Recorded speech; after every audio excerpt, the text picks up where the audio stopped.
Don in London, hello. It's February 3rd, 2010. My video is all about recovery from addiction to either substance or behaviour. My substance addiction, alcohol, my behavioural addictions, work, relationships, collecting, materialism, all the good things a consumer is, I suppose ought to do, which is to keep on collecting. And ad nauseum, to the point where I had stuff stuffed in the gunnels, as it were, in my life and in my head. I was always trying to fix something inside me. I didn't know quite what it was. I had a gap, a feeling of emptiness, and of course what I used most of all over the years, because it was the right thing to do, I thought, because that's what blokes did, was drink like a man. And I did, and then I got dependent, and then I became an addict. So how does that happen? Well, I guess if we keep on doing the same thing over and over again, it's a madness, and we get the same result. So for me, drinking, and hoping that it would solve my problems. So what did I find after a long period of time? Well, I guess I worked as hard as I could, collected all the things I could, had all the behavioural stuff, and still was trying to fix this emptiness, emotional emptiness or spiritual emptiness, whatever it is. In the moment, always feeling alone in some way or other, fearful of being found out or not being good enough. So what an insanity that is. How do we ever get into a state like that? Well, for me, and I guess for a lot of people, we don't know what is wrong with us from when we start our drinking careers.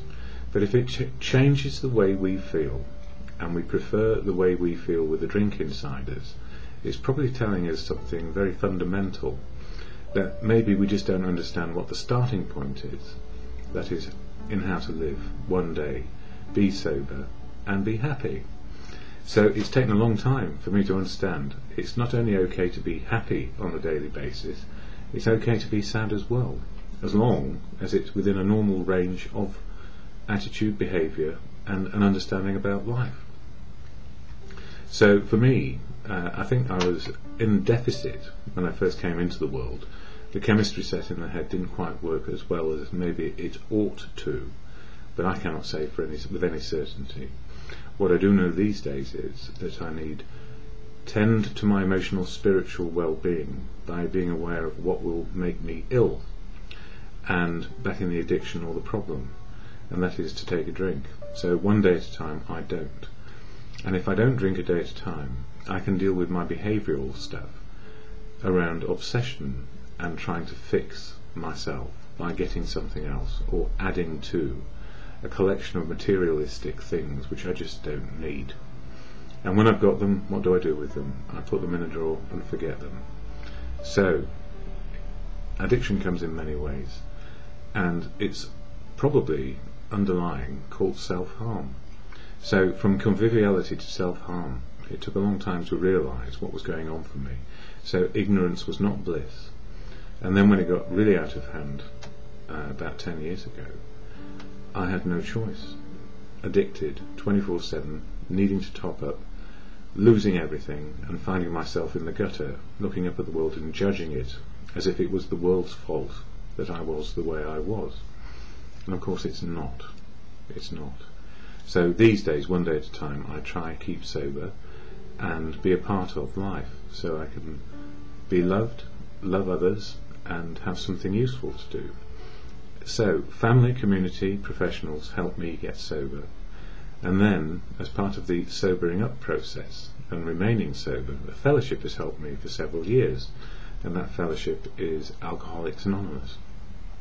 So AA, Alcoholics Anonymous, is the bedrock of my sobriety, and providing I keep sober, lean on fellowship, talk to my sponsor when I need to, and understand there are 12 steps of action I can take on a daily basis, whatever is appropriate to life going on, to keep me in a place of understanding what is possible and what is not possible.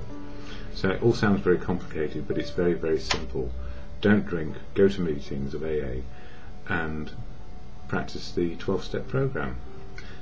And it takes a little while to get that into some sort of semblance of understanding. It's not about thinking our way through this. It's about our emotional and spiritual well-being, that we understand what is possible and what is not possible, and making the best of what is. So, what is AA and how does it help me? This is the preamble she shared. I've got it on a card here.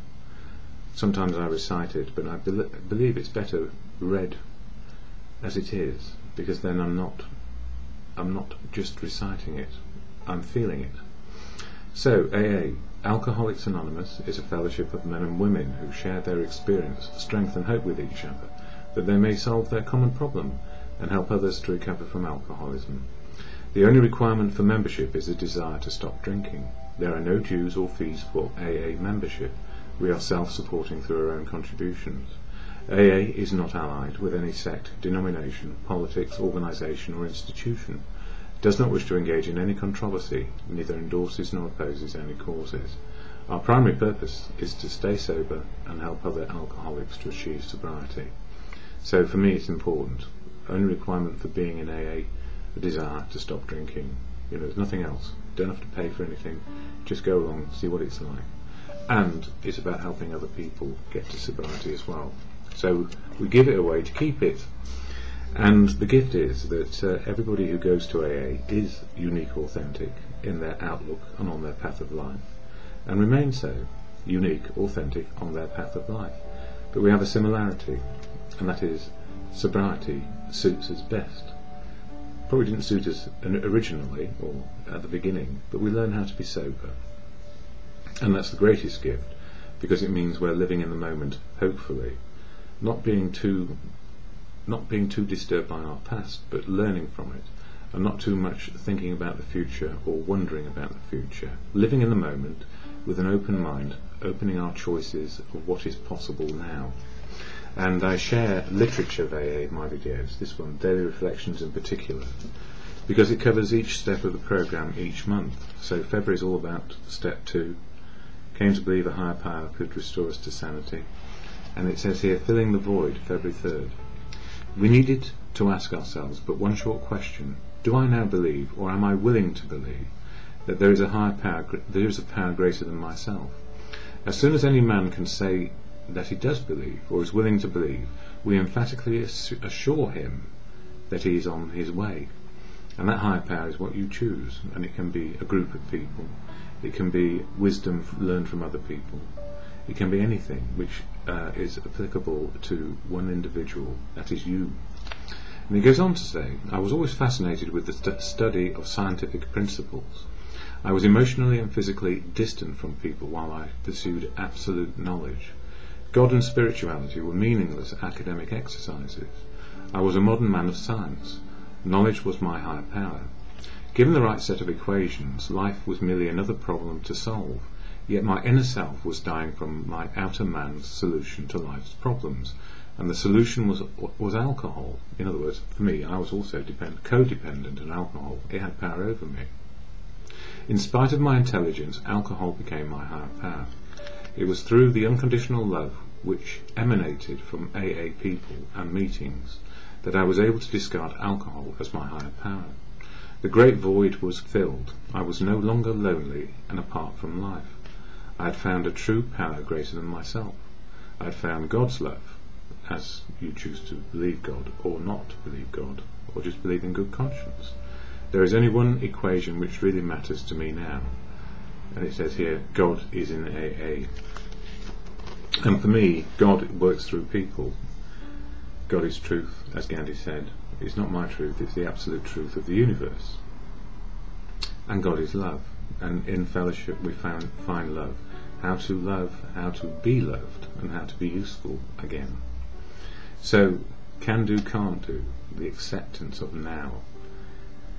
That serenity prayer helps me on a daily basis, and it's either to the God of your understanding or your good conscience or your higher power. God, grant me the serenity to accept the things I cannot change, courage to change the things I can, and the wisdom to know the difference for me is just for today.